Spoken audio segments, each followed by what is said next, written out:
making our way to our seats, we'll get started.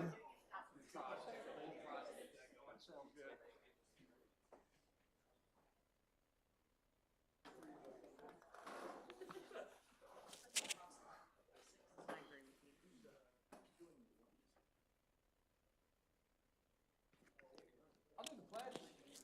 Or actually, I want to do the prayer. You can do the pledge. Well, you can do them both. Can I thank somebody for the rose? Who gave us the rose? What's the rose? City Hall. Oh, All right, well, thank you very much for our rose. Really appreciate it.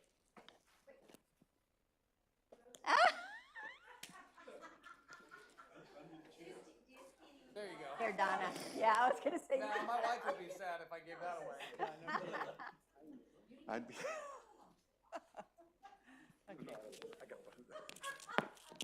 He already ate All his, right. I think, actually. No means no. I can. All right, I've got 6:20. Good evening, everybody. Council residents. Okay.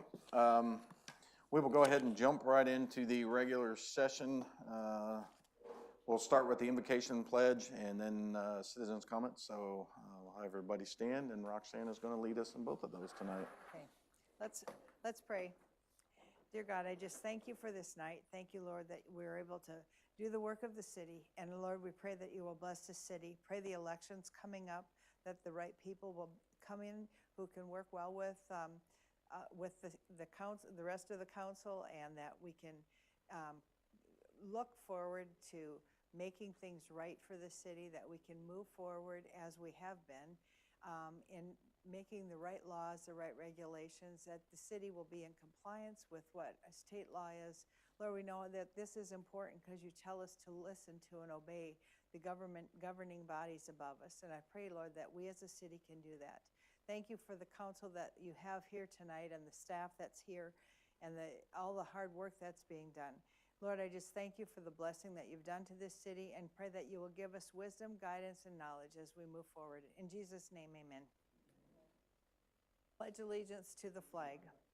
I pledge allegiance to the republic for which it stands, one nation under God, indivisible, with liberty and justice for all. Pledge allegiance to the Texas flag. Honor the Texas flag. Pledge allegiance to Texas, one state, under God, one and indivisible. Yeehaw. I got to get you guys to say yeehaw. Yeehaw. What kind of Texans are you? I'm late, but I was there. All right, there it is. Okay, thank you, ma'am. Citizen comments and agenda items. This is an opportunity for members of the public to suggest the addition of topics for the discussion or to address topics of interest. With a presentation limited to 3 minutes, please. All speakers will conduct themselves in an orderly and lawful manner. All speakers will be recognized prior to speaking and will announce their name and address to be included in the minutes. State law prohibits the mayor and members of the city council from commenting on any statement or engaging in dialogue without an appropriate agenda item being posted in accordance with the Texas Open Meetings Law. Donna, first up tonight, please. Donna Hartman, 112 Great West Loop. First, I want to ask Sam, what are you eating, Sam? You're making me hungry. Did y'all see him?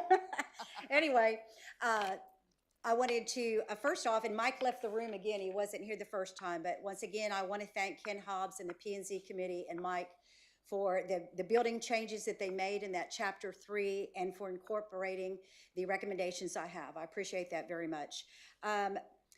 It looks like, and I'm sure Kelly's going to speak on this later, election, it looks like right now we have 5 signed up. So just wanted to let you know we will be doing a meet and greet in April because of that. And then I wanted to reiterate once again, because I feel, as you can tell, very passionately about the variances. I really think it's a mistake for the city to get involved with septic system variances in any way, anything to do with all things septic. Let's leave it to the experts at the county. Once again, I want to read this to you. And this is straight out of our code verbatim, and I have copies with me, but it says, it states all subdivision plats filed after January 1, 1988, where on-site septic system sewage disposals utilized, the minimum lot size must be at least a ½ acre. After January of 1988, that rule applies. And last month, everyone heard the county stand up and say that exact thing to our city. And I know that in doing these variances, I've heard that, well, we want to make sure that they're in compliance with that ordinance, and I feel they are because they're going to the county. We have so much in place that says go to the county. It says sewer must be approved prior to installation in all sections.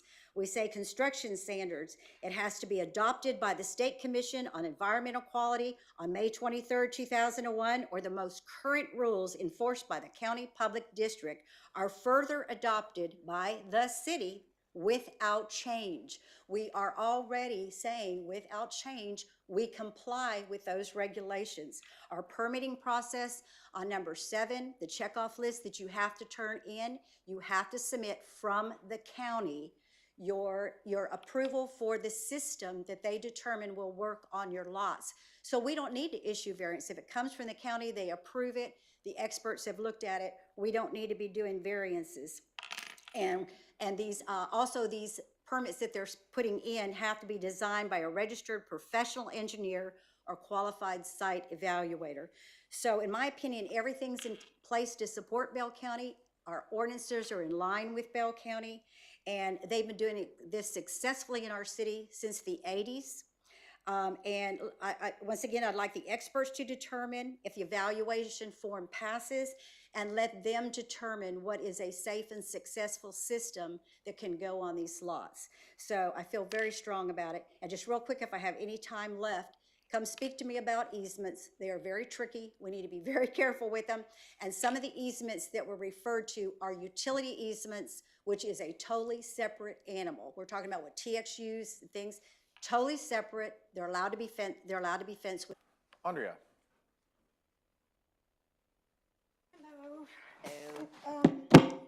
I told probably half the people already what I'm going to say. I came too late. I would have had more comments about the changes that the PNC is proposing, but I just heard about the campers, the trying to find a limit.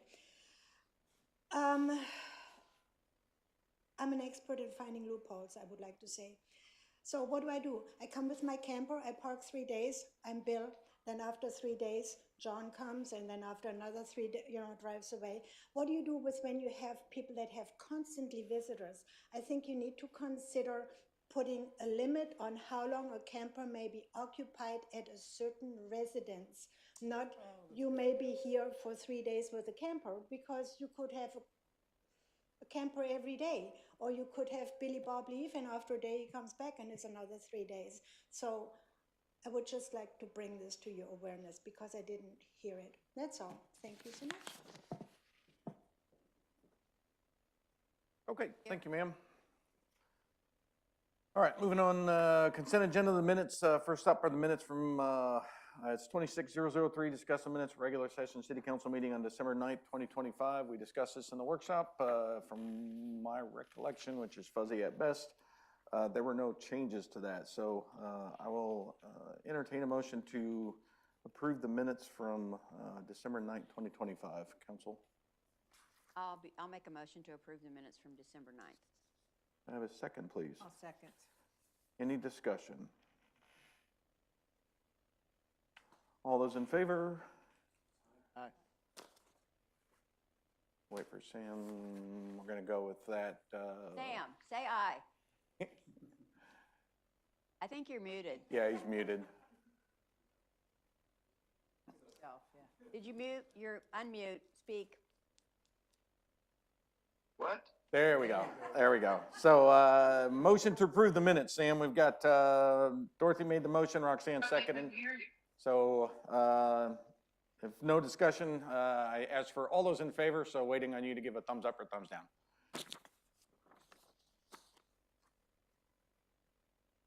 Cricket. Say aye. Good. Good. Okay. Does that count? Okay, we'll call that good, so. Okay. 5-0.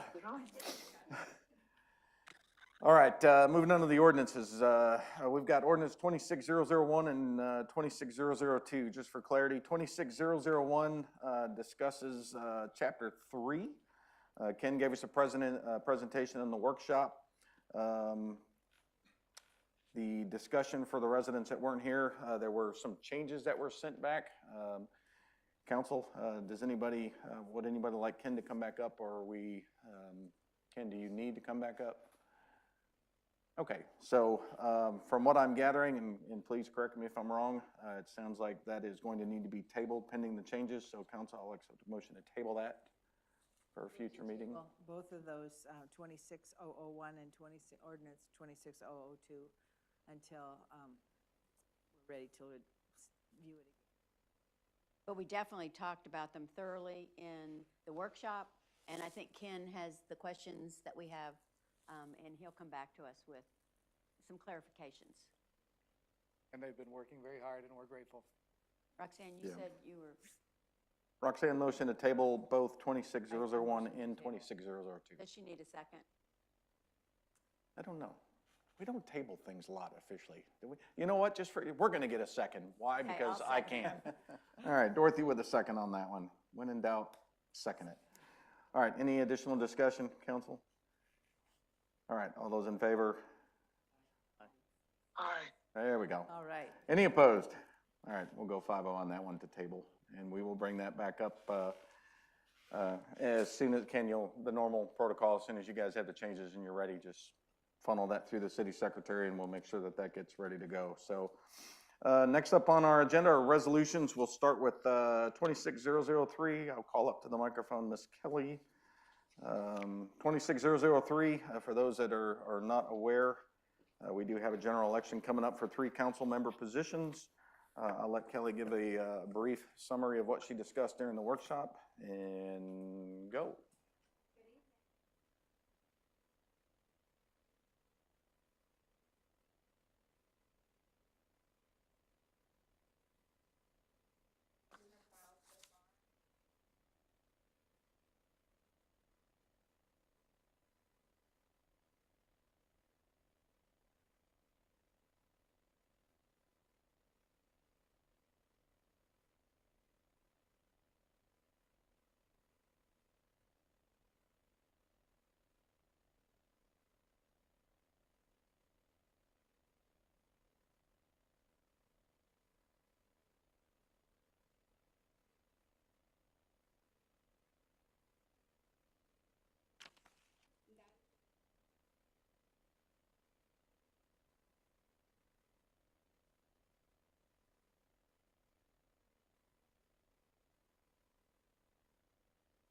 That's for the 27 election?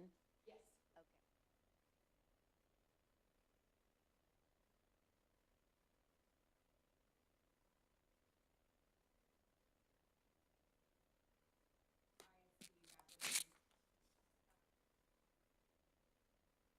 Okay. So that would mean that we would have the ISD elections and the city elections in the same time and same location? That makes sense. So do you think they'll be in Morgan's Point, or do you think they'll be in a county location?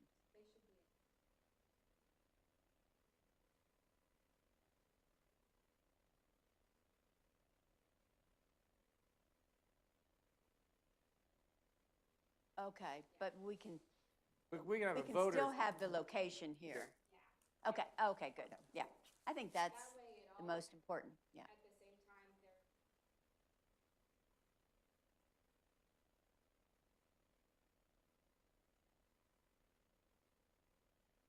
Makes sense. And yeah. Kelly, it's already scheduled, right?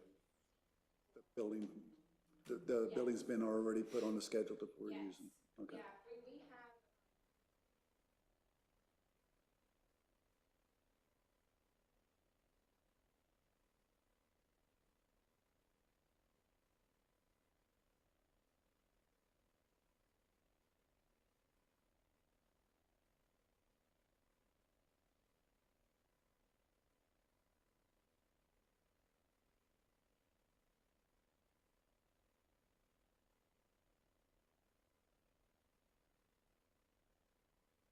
Thank you, ma'am. Okay, council, I want to make sure we do these one at a time since they are, dealing with elections. So first up, accept a motion to adopt Resolution 26003, which is calling and ordering a general election to be held on May 2nd, 2026. I move to accept Resolution 26003. And can I get a second, please? Second. Any additional discussion? All those in favor? Aye. Aye. Any opposed? Okay, 5-0. Thank you for that one. I will add my 2 cents right on the end. I will point out for our residents that have been here that frequent our meetings, you guys all well know, and those who watch, this is the beginning of the staggered term process, so kudos to council for listening to our residents and pushing that through. I would also encourage, as Kelly said, that the deadline for packet filing is Friday. We have 5 currently. Always nice to see when residents come out and get involved. I know that's how I got thrust into this role. So, but I encourage all of our residents, you guys here and abroad, if you're interested in being part of the governing body, grab you a packet. What can it hurt? So it's always big fun. Does that look like a real smile? Okay, all right, great. Yeah, you get a rose. Okay, sorry, I digress. Back to business. My apologies. All right, so resolution 26004, discuss a resolution appointing elected officers for the city general election. Council, I'll entertain a motion to approve that. I'll make a motion to approve that, the election officers in resolution 26004. Can I get a second, please? Second. Any additional discussion? All those in favor? Aye. Any opposed? All right, 5-0 on that one as well. Okay, next up, we discussed this during the workshop as well. So resolutions 26005, which is to appoint the vice chair of the library board, 26006, which is a memorandum resolution on variance for 20 Quail Loop, and 26007, which is a resolution for 14 South Robin, another variance. We still have a couple due outs on that. We put that on there hoping that we would be able to take care of those this evening. We're not really ready to do that. So, council, if there's no objection, I will entertain a motion to table all 3 of those and bring those back at the first available meeting, hopefully a special session. Yeah.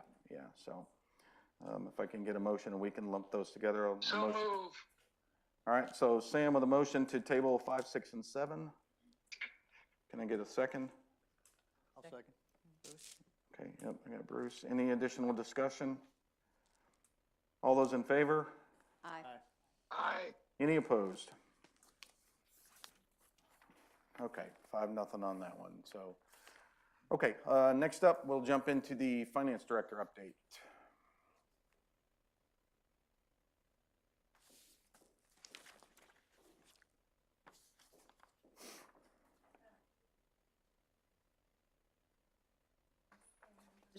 Of council and the public.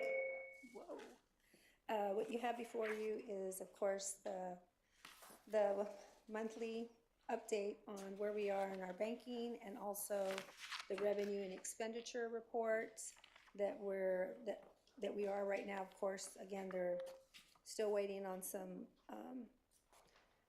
updates that we need to get for you. I do have an update. It's not a good update on the 23-24 audit. We still are expecting the draft, but I did reach out and I wanted something in writing, like what is the holdup, because I knew y'all were gonna ask also, because it's like, okay, when are we getting it? This is in essence what that is in the handout. There were several areas that were impacted during the audit that resulted in some errors reconciling the cash along with the expenditures for 23-24. I can tell you that one of the areas which was the final one that we had to find, just to give you an example, was we had a sizable expenditure, but that expenditure, even though the conversion happened in, I guess, for lack of a better word, before the end of the fiscal year, but that invoice was part of another fiscal year program. The actual entry for October of 2024, instead of being in FundView, was actually in Encodes. All of the documentation we had to find, like the check register and all of this stuff, but it was actually something that was in code versus what was in FundView. And it wasn't entered into FundView, but a check was printed out because we didn't have a procurement purchasing module. So that is, I believe that has all been resolved. So we're just waiting. We're on a day by day. We're waiting for the draft. It's coming. We were hoping it would be here on Friday, and we haven't gotten it. But I did reach out today again, and that was pretty much the actual quote that's in there is from the response that we got from the auditor for the 23-24 audit. So does that mean that we hadn't reconciled the cash account as of 9/30/24? The bank was reconciled, but finding it in the reports that we were able to manage from FundView, because the conversion happened in October. UB did not come in until November. But when they look at the cash, they run reports from January of 2024 all the way until December of 2024, which crosses our fiscal year, which even though we were in FundView, some of the information, and I can't say why because I wasn't here, was entered in, like as far as HP, like with the check registers and stuff like that, was done in Encode, even though we were in FundView. And so the documentation that was there, they wanted to know specifically where one of those chunks of, it was a large expenditure, all of that broken down. So all of that has already been resolved, turned in, submitted, and so now they're in the process of working with that. Drafting the report. It says there, as soon as the field work is complete, we will work on drafting the report. They're on the final Left stages. on the field work. As far as I know, based on what they're doing, it is them compiling what has been submitted to get the draft done. There's nothing else. They have not asked anything for us in. Field work weeks. usually means, they're out in the field, gathering up invoices or No, they're doing audit work. Their audit work is basically done, and now they're in the compilation of We the have report. submitted everything for weeks. We are just waiting for them to finish with the stuff that was submitted so that they can start working on the draft report. So if they're not happy with what we submitted, it may be delayed. They haven't looked at what we submitted yet. Yeah, They have looked at it. they have everything. Yes, ma'am. Okay, all right. Can I go ahead and add a little bit on that? Originally, they, from our last meeting, we had talked to them and they decided that they would be able to get the audit done. They figured about a week, I think is what they told us. Then the following week, we gave a call to one of the individuals and they said, you'll have it tomorrow, I believe is what the words were. And then we didn't receive it, gave a call back, talking to someone else, and they said, you'll have it by the end of the, well, no, she said that we'll get the information, we're still working on it. Remember, this is the busiest time for them as well. They said they'll give us an update on Friday, and I don't think we got it on Friday, but we ed it on today. I think Yeah. it's when you got it, Yeah, correct? because I sent another update on So, Monday. but bottom line is they are wrapping it up. I don't know how close they are, one way or the other, but everything that has been provided, that they've asked for, so I don't see what more, other than the fact they're pulled 10 ways to Sunday, which I understand that. Everybody is in this business, in that business. But our hopes are that as soon as it's ready to go and we can get it in our hands, that's one of the reasons why I asked for availability for all council members, not just for that, but there's some things that we haven't discussed and things we have that needs to get on the decision table here before you so we can get some stuff wrapped up. So that is one of many, but it could come as early as the end of the week. And again, we'll go back to the availability of who's here, making sure since it's a special session, we have the 4 warm bodies in the seat. But I just want to add that to it. So go ahead. Yeah. Well, I guess they could present it at a workshop if we don't have 4, if we just have 3? We needed to receive and accept. I know, Yeah. but then we could So receive and accept, and they don't have. Can't move forward until we receive them. They could do some work. We want it closed. I want it officially done and move forward. So we're gonna be ready to go, and you all will be informed as soon as we know at the earliest moment, because there's a lot of, I know there's no reason to hold any of this stuff up. And if everybody's calendar, and we are, if you haven't turned it in, please get with Kelly and turn in your hours. I mean, excuse me, what days you're not gonna be available over the next 60 days or so. And then I assure you, there's a lot of stuff coming down the pike, and we want to get this done as fast as possible, and this is one of them.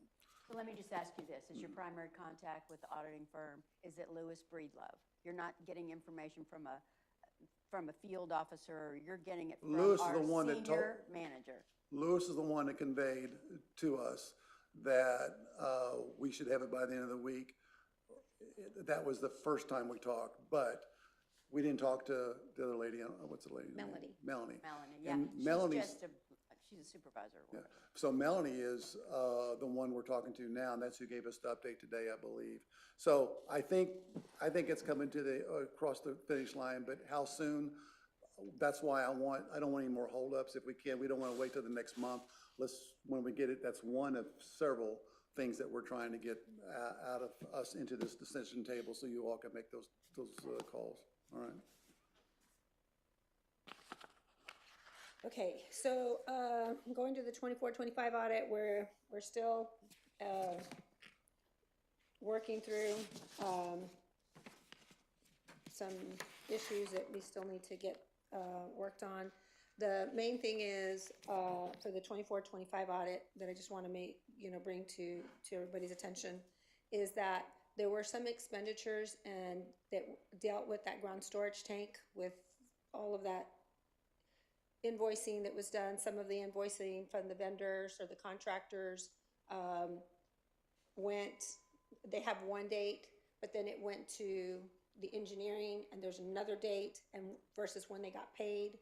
So making sure that those expenditures are attributed to the right fiscal year, that's a call that the auditors are we're gonna just let them decide. That way it's done. So the ground storage tank, since that's gonna be another issue that will probably come up with a single audit, that way it's handling it the right way, letting them do it. I'm not gonna say, okay, this is what they told me, I'm just gonna let them do it so we can That's gonna just go get it through done. 2 audits, right? Yeah, I'm just gonna let them do it, so that way it's where it needs to be. Right. And it's gonna be the way they want it done, basically, so that we can move forward with that. That way, I'm not gonna bring budget amendments for that kind of stuff, because I wanna get us to the finish line as quickly as possible. So I'm just gonna let them handle those kinds of movements between the fiscal years, especially for the ground storage tank. One more added comment is there, because of the amount, don't forget, we receive, even though it was a reimbursement of money spent for debris removal and what have you, storm recovery, those could very well and likely will be a single audit qualifier. So between that and the ground storage tank and anything else that we have, the smaller grants that were passed through financing from the government, those are likely to be ended up part of that single audit. And the TxDOT wasn't able to answer, so without anybody answering this next comment or question that we had for them, we'll just go ahead and plan for it. The sidewalk out here is pass-through financing from the feds. Someone's gonna do an audit. My guess is, since we're the owner, it's gonna fall back to us, but they couldn't answer the questions. No one to this point has.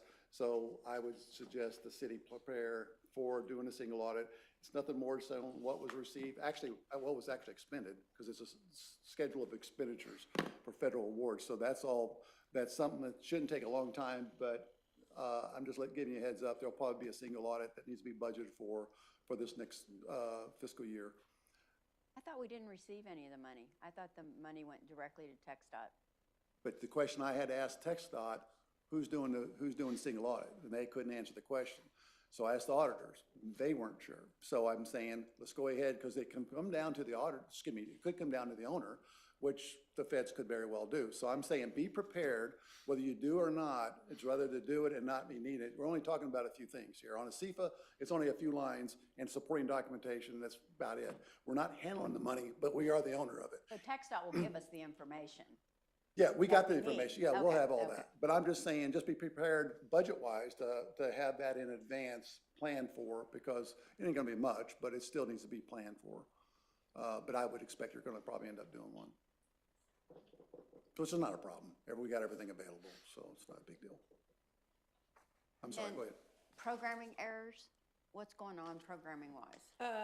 Right now, we're pretty much from our last 2 weeks, it seems like everything is running the way it should. Knock on wood, we've only had one thing happen that was a change that, but it got resolved, and we also went through and we had to verify, like the W-2s and the 1099s. We worked with our third party, especially with like our health insurance, and we verified that all of the expenditures, the way they were reported, especially on the W-2s, that was done correctly. So it's been researching and going back and reviewing a lot of information to ensure that what we do have in the system, because right now when someone says, I think there's a problem, my gut is there may be a problem. So I have to go back and research, which takes a lot of time. And so far, luckily, what we have in the system right now is accurate when it comes to the reporting of the W-2s that we have. There were some errors, but all of those errors have been mailed out or going to be sent out. We had Okay, 7. so we are not working through any more programming errors with FundView As of, that we know of. I mean, we're not working through anything right now. we're complete. Are they working through Well- anything system-wide? Yeah, the error that we had that was showing up, that we had, I don't know, like $8.9 million in outstanding, that error was something that was across all cities, all customers that they had, clients that they had. That has been resolved. So as of right now. As erroneous, I hope. Oh, yeah. Okay. Yeah. But what I'm saying is, right now, I can tell you that as frustrating as it's been, the staff that I've had to work with, and again, even going to like the UB errors that we had, were issues that really fell upon us when the conversion took place. You know, when something wasn't working the way it should, the billing or whatever, it was because of the information that we signed off that was correct. And so it's, when I say programming errors, I want to be clear that some of the errors, most of the situations that I have encountered, most of them have been self-imposed by the city.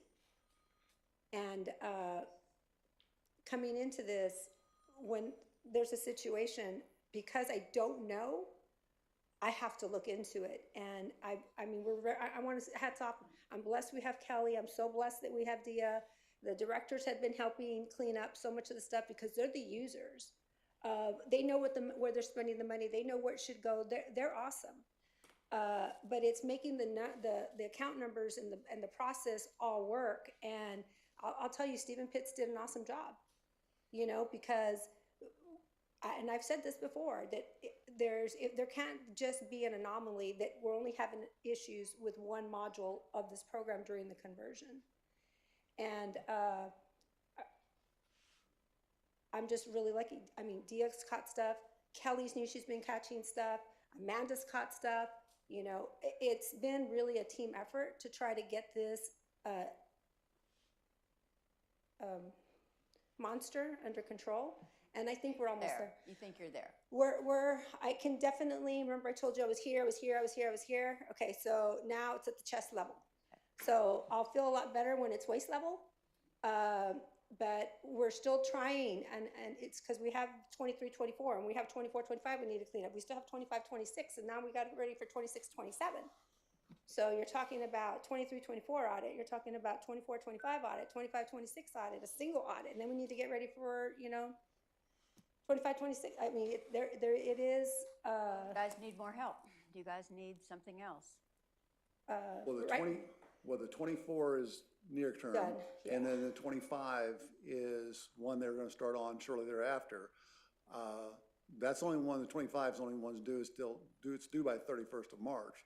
But the other ones we talked about, just so you mentioned, the last two, they're not here yet. The other thing is, and I was gonna talk about some of that later on, but the past audits, there was other information we were able to garner about some of the decisions that were made back then. And so I've got that, and we've got all the boxes separated. We're gonna get all that stuff loaded up and separate it for the 19 and 20 fiscal year ends. And hopefully, if you all don't object to it, get it to the auditors and let them find out what they can find out of it. And then close those. If they can't, they don't have the information, they'll give you a response. It could be as bad as adverse reaction, adverse opinion, or it could be to, somewhere in between that and unmodified. You're going to use our current auditors on 19 and 20? You might as well. I've tried talking and looking at some other options, but it's gonna go back to RFP. They're not gonna be familiar with the issues. So Lot Vernon's not an option? I talked to them. It's not really an option. Okay. But anyway, that said, she'll have everything compartmentalized, broken up reports of what we have, FYE 19 and 20. And then the other two that you're talking about is in the future. We're not there yet. You got procurement module that didn't exist till, I think we got it up in about May. So that's gonna help this full fiscal year. So you won't be facing some of the same issues. As long as we be disciplined and loading everything up and making sure the funding's there before it's spent and that kind of thing. Do budget amendments when they're needed and things like that. Things will work out a lot better this time go around than they have. Yes, and I want to say hats off to the city manager because he has really held, I don't want to say like a whip or anything, but I mean, he's like, stay on target, keep focused, he did a lot of research on a lot of other stuff for the UB and it's really been a team effort because, everybody knows that the audits are important. And I know that it's just frustrating and it's just equally frustrating for us working that it's not getting here quick enough. And that's all. Thank you. Okay, thank you, ma'am. Your floor. Okay, Mayor and Council, just a couple of things. One is on the website, if you start noticing some changes, it's because staff has been working on that. I'll give a lot of credit to Dia for taking the lead on it. She's getting things moved around a little bit, it takes time, but we're working through a lot of things. Remember, you set aside some cash, about $30,000 for a website upgrade. Obviously, let's see what we can do with what we have before, because it's never been used to its capacity, I don't think. That's fair enough to say? Okay. And she's doing a really good job. If you start looking at it, you can start seeing some changes, and there'll be more coming. One of the things I wanted to mention is, it's on our website as well, is Code Red. We've only got 147 active users as of today. That's way, way, way low from where we should be. Code Red program. Code Red is the They're alert promoting system. it. It gives you warnings about tornadoes and bad things happening. Yeah, he is. The problem is, You want to we're ask him? here. Gives us warning for here, not home. Yeah, you're coming across, Sam, so I don't know if you want to mute. Either way, Yeah, you want to hit your mute button, Sam? Your mic? Okay. Unless you wanted us to hear that. Fine with me. all right. So 147 users, not meeting expectations at all, I think, from anybody. What's going to happen is Dia's working on a 12-week social media marketing campaign, and she's definitely focused on getting the message out there and capturing people as they come in the city hall, also on our water billing, but digital flyers will be going out and what have you. So there's going to be a launching campaign, if you will, within the next week, and that will make some big difference. But we definitely need to encourage friends, neighbors, organizations to pull together to get as many people on that. That is critical for one of the greatest threats that we have, which is fire in this community. So more coming on that. Got You'll like see. 500 people on the weekly newsletter. So you could start with them. There are active residents who want to participate in notifications and communications.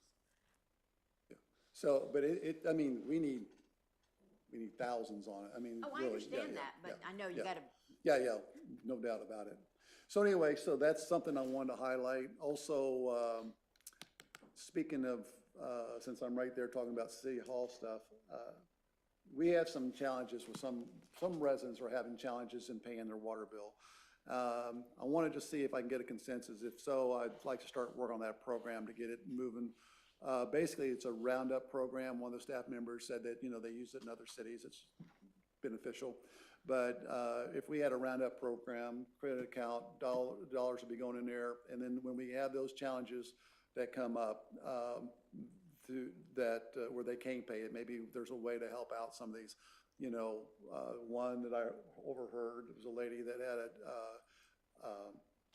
a child that had some medical issues or health issues, and the water's gonna have to be cut off following the procedures. I got it, but there has to be some type of safety net for some people that, and we're talking about one day, but you start bending the rules and who starts and who stops. Now, it needs to be an ordinance because we're talking about collecting those monies and keeping them in the city coffers. At the same time, we would also like to see if we can open up on that billing a donation where they can just make a donation of cash if they'd like. And if we can do this, I think it would really go a long way. Because right now, we're the only society that I know that I'm aware of, and maybe this is wrong, but we know we can't live without water, but yet we have to shut off water. And I understand, I've been in government long enough to know that we're gonna have to pay for that system, but there's gotta be a bridging mechanism there for those who can't afford it. So something to think about is, if I can just kind of get a consensus, everybody seems to be comfortable with that, if we can work I love something a up. roundup program. I think that's amazing. Well, it was one of our staff members that mentioned it in Dia's shop, so it was really good. and then on the people that auto pay though, that comes directly out of my bank account, so I don't even get But an opportunity to do Right, anything. So we just need to make sure those people somehow get Good to touched. round it up. Yeah. Make Get sure- rounded up, Round it that's up. right. Yeah. Be in the NPR newsletter, we could start with. Yeah. Well, we haven't got it, the legs of program the set up system yet. set Yeah, up, but we yeah. definitely will. And I think that would go a long way. I think And then we just have to be careful as to who approves it. and then that's where there the needs ordinance, To be a list of, how do you who decide? gets how much each month, and then, Yeah. it goes to the city manager, or there's gotta be a process. Yeah. Yeah, Or, yes. so that Yeah. money, number one, doesn't get taken. Right. Which has happened to us in the past, in the water fund, Mm-hmm. by city staff people, because it is a fund that isn't necessarily, Right. it's like a petty cash. So it just needs to have some type Well, of this will control. be held and it only can be used for that purpose. And, but, yeah, so, yeah. I know, you gotta, but, yeah. Yeah, definitely protect it, yeah. But I think it's gonna go a long way to those residents that are having challenges out there. The other thing I wanted to just kind of go through these rather quickly, but one of them is like the debris removal program. I talked to you last time about part-time funding. We have some extra TIFMAS money that came in that we want to earmark and get this at least one day every week, a full day for volunteers. Well, part-time, they're volunteers for the city anyway, but they'll be provided the equipment and what have you, and they'll go out and actually work a full day. So we'll get one full day working on debris remediation from this aspect of the program. but we're just not, we've sat down and I think the mayor was there and Shane and Matt and everybody, and there's just, the way it's going, even with the Texas Forestry Service, even with what we have, you're looking at, we're so far behind, it's just gonna be ridiculous, timeline to just do what we're doing. Right. So we gotta find some, what I call force multipliers, and I think this will work. And it's something we can fund for the next several months based off of that extra revenue that I did not include because I couldn't determine how much it was gonna be or when we're gonna get it. So it was definitely not included in the budget. So once we get it, record it, we'll go ahead and we'll be coming back for a budget amendment later on to fill it. We can handle it for now, but. You said 1 day a month? Well, no, 1 day a week, I'm sorry. I probably said 1 day a month. I meant 1 day a week. Thank you. But that's in addition to whatever we can do with Texas Forestry Service. That's what we can do with our own staff. But it's just that much more attention. And again, we're starting at the most critical areas. They're also doing a phase in. You want to explain that real quick? Yeah, I can do that. We actually had a team of 4 out Thursday. They were out working in, I don't remember which box number or which neighborhood, to be honest with you. But yeah, so the initial phase, the process is, we joke about it, basically picking up sticks. So the crew will go out to one of the identified areas and they will work through and basically remove the debris that they can remove by hand. That's step 1. Step 2 is to start working with, we'll get the chainsaws out there going and start cutting the bigger stuff down and working with BJ and his crew to pull everything out and get it in the dumpsters and get it removed. And then 3 is just, basic maintenance, keeping up with it. That's going to be a challenge this whole thing is a challenge that's never going to end, but the problem is going to be as we start to get neighborhoods or easements, properties cleaned up, as we continue to move forward, we're going to hit a point where we're going to have to start looping back again for basic maintenance and continue the process. Do what? Just like roads. Yeah, exactly. It's exactly what it is. So, like Dennis said, the tornado just highlighted our issues. I don't think anybody really paid that much attention to it until then. And then it was a light bulb moment. Holy cow, what are we doing? So we are playing catch up now, but they are working hard and they're out there doing it, so. And we did get some chainsaws. We've already got, I know we bought them, but I don't know if we've received them. Matt, have we received the chainsaws yet? Okay, so we got some new chainsaws and some kits to repair them and what have you. Also, the brush bins are out, if you've noticed. That's something that's started like we wanted to get moving. Residents love that. Yeah. Yeah, they've really missed it. Yeah. So I'm glad we were able to. The biggest challenge we have is given the new rules about the pit area, we just can't, we have to do the hauling, so, yeah. But on another good positive note is TxDOT, as you know, has already been out there at Sobrante and Morgan's Point Road. They've started their work. They won't be finished till probably September, but the signs are up. You see the trucks, they're out there doing their thing. So that's good news, seeing the sidewalk go in. They are going to put a crosswalk in. There was a question about stop signs in the past. That's the best time for the City of Morgan's Point Resort to say, well, wait a minute, you need to put up those signs or lights, whatever they want to do. But it's TxDOT money. It's pass-through, true, but it's TxDOT ran, if you will. And it's a perfect opportunity to say, you got the crosswalk, you need to put that on there. You really shouldn't spend your own money for that. That's what they should be doing. And I think it's a pretty good argument because you're talking about kids crossing. The authorization for that's not exclusively with the city. Don't we have to? No, get the county? not at the county. It's the TxDOT can put it in tomorrow if they wanted to. It's their choice. But what do we need to do to? Well, get they're putting the crosswalk in. Let them do what they're doing. Yeah, And no, then I- that pedestrian crosswalk is the perfect time to say, Right. don't forget, we need to get these extra signs put up. Let them pay for it. That's what they're there But for. before the crosswalk goes in, I'm sorry, we need to change behavior before we have kids crossing Yeah. the street. So I would like Well- to have that in advance of the crosswalk. Yeah. I'll have BJ reach out to TxDOT for that to see what they will do. But, either way. Whatever we need to do, just let us know. Yeah. Because The project, and the project already has committed funds, so it'd be a second project that maybe they can start It won't be in this project, I know that. What I'm saying is, it's the perfect opportunity. TxDOT can put them up anytime they want. They have the funding, they have the people. It's just a matter of the need. Well, it's true, but they don't need it for this project. TxDOT can wreck those anytime they want, so, but yes.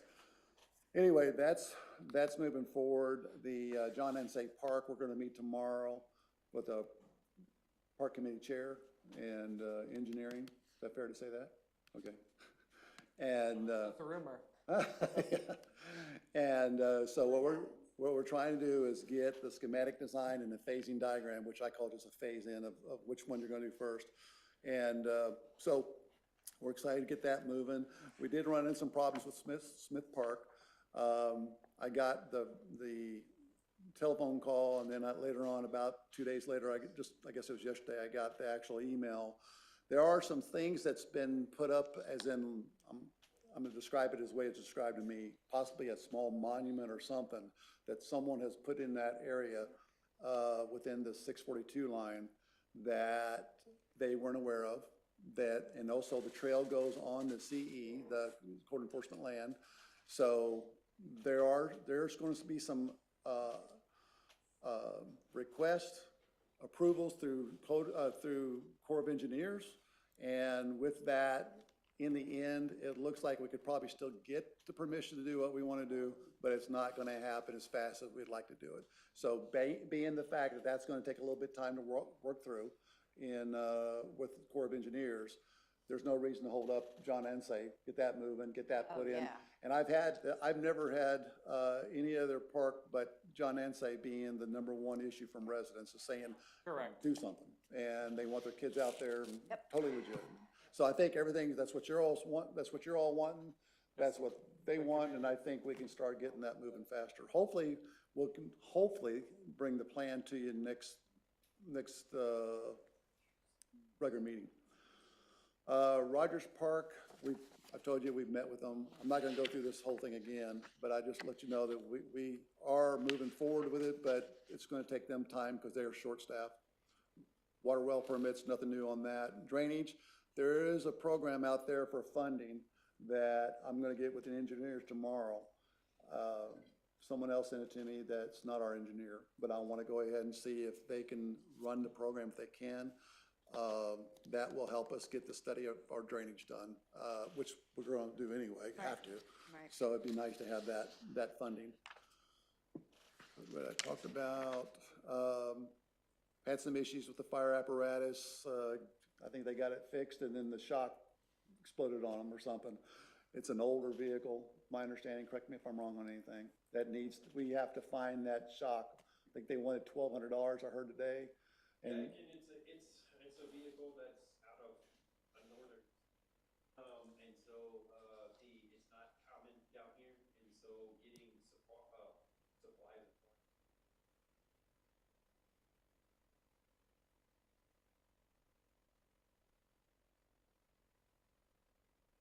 So we're gonna get that fixed, and once that's up and running, then there's another one we need to get taken care of, which is the AC, and we need to get it done before the summer hits. It's bad enough. Can you imagine all the bunker gear and stuff they drive around in, and then and then they have no AC at all. So in any case, that's something that Shane's working on, and Matt, so I think in the long run, it will play out where we want it. And How's the marina? All the projects? the marina work that you all approved in December is done. The only thing that needs to be looked at now, and we're really not ready until the audits come through, we have to do, well, the only thing that's next, really, the biggest thing is the refloats. Dock D first and then Dock E. They're both, I think, due the same year. So I think their money's there. I don't think there's gonna be a problem, but other pressing issues, and we'll talk more later, but the dock refloats, I think it's gotta be done in 27, if I'm not mistaken.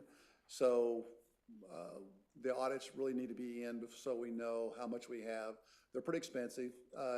Last estimate I saw from years past, apparently it was about 300,000. Now, whether that's still a good number, whether it's less, whether it's more, I couldn't tell you.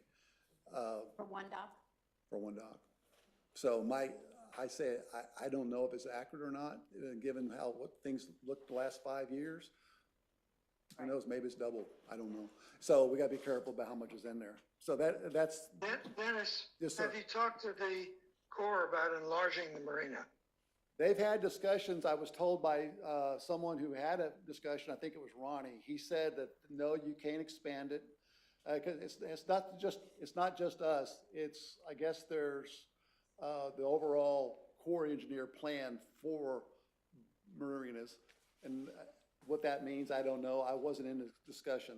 I had it on They my, have allowed North Point to expand double. yes, true, but I think that was, well, I don't know, you're saying doubled, but I do know they did North Point, because I was a member of that there for a couple of years. And, but I think that was in the works long before that marina ever went up. I don't know if there's any more capacity for growth, but it was a question I'll have for them, but right now I haven't had it personally. I'm getting mine secondhand, I think it was through Ronnie. But it's something we still, not only that, there's still the other issue of why can't we charge out of town or something when we're providing the streets and the parking and all that leads into the marina. There should be something to offset that, and that's an argument worth having. But to answer your question, I personally didn't have it, but I was told that no expansion is allowed for the marina. That's all I have Well, today. if you told that from Ronnie, that's not sufficient.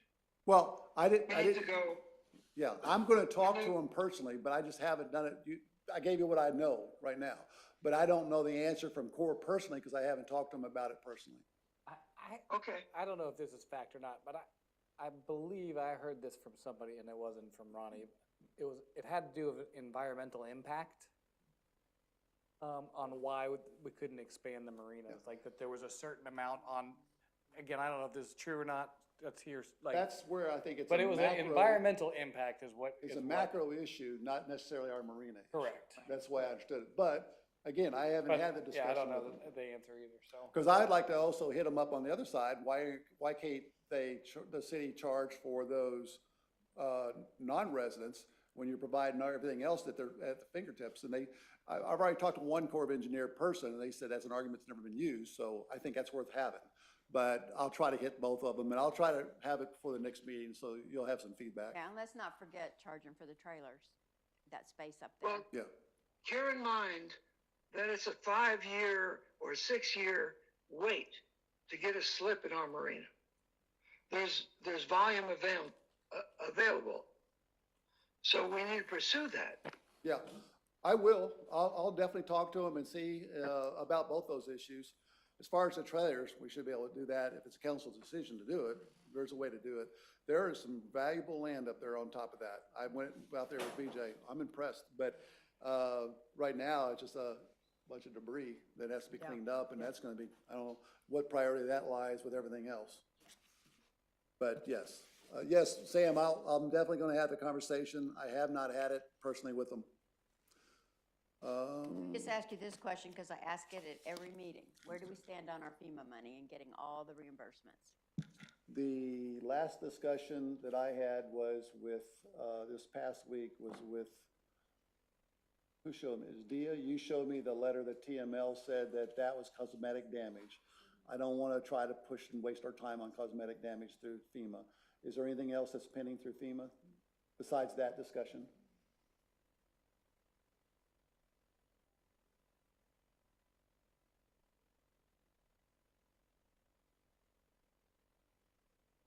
Granted access to, oh, sorry.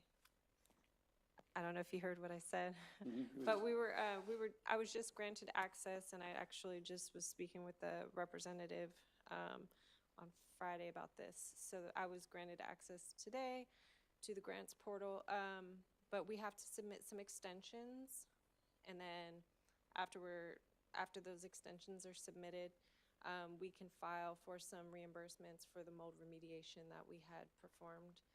There's a few different things that we qualify for, but it's just paperwork and submissions. It won't be the big money, but once that's done, and we don't want to forget, once that's done, the declaration needs to be closed out. But finish that first, because you never know. The feds are really, if any excuse you give them, they'll find a way to use it against you, especially if it's gonna save money.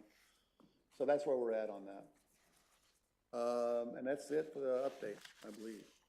Okay. Except, yeah, we got executive session. Yeah, okay, we'll go once around the room real quick. Council, any parting shots for the regular session before we adjourn and reconvene back into the workshop to adjourn into executive session? There's coffee on Friday. I'll be the council person there. I hope Dennis will be there as my backup. I'll be there. Boxing gloves and all, I'll be there for you. Okay, thank you. So I hope you guys can come, those at home. It's 8 o'clock at City Hall. Quick coffee, very informal conversations. And again, thanks everybody who came, and appreciate all the work P&Z and our staff is doing. It's really unbelievable, all the catch-up we have to do in the city. I guess it's not unbelievable, but there's a lot of catch-up to do in the city, and everybody's working double time. So, appreciate it. Hey, I just want to thank staff for what y'all are doing as well. I mean, we got an elephant that we're trying to eat here, and how do you do it with one bite at a time, right? So, hats off to y'all for all you do. Presidents for showing up tonight, and those who are watching online, have a great evening. I ditto that. Don't forget, we're gonna have an election, so come vote, and we're just all thankful for lots of things. That's about it. A ditto. Sam? Sam, anything to add, sir? You're muted again. Can't hear you. Unmute. Still muted. I don't know if you can hear me. You're muted. I don't know if you can hear. We can't hear you. Hold on. There we You go. hear me now? Yep. Now I got you. Okay. I'm also grateful for staff, and especially your two new hires. They're terrific gals. Very competent. Okay, the only two things I got, and we'll do all the shell game here, is just for a little bit of clarity, I don't want our residents for those that don't know the fleet very well, the apparatus that we were talking about being down is our secondary engine. It is not our primary engine, so we still have complete coverage with our apparatus. So they're getting old, and this happens. That's what you get for having a former police officer who's driving the fire station stuff. I don't know. I got cops everywhere. So, yeah, I'll echo the thing on the elections coming up. I'm glad we're going to do a meet the candidate. That's awesome. Always a good time there. So thank everybody for being here. Packets available through Friday. So I think that's all I have. Okay, so I have a number pad on I have 722 for you civilian type folks. We will adjourn the regular session and we will reconvene right back into council. You can do what you got to do here, but we are going to reconvene right back into the workshop at 1922. And then I'm going to read this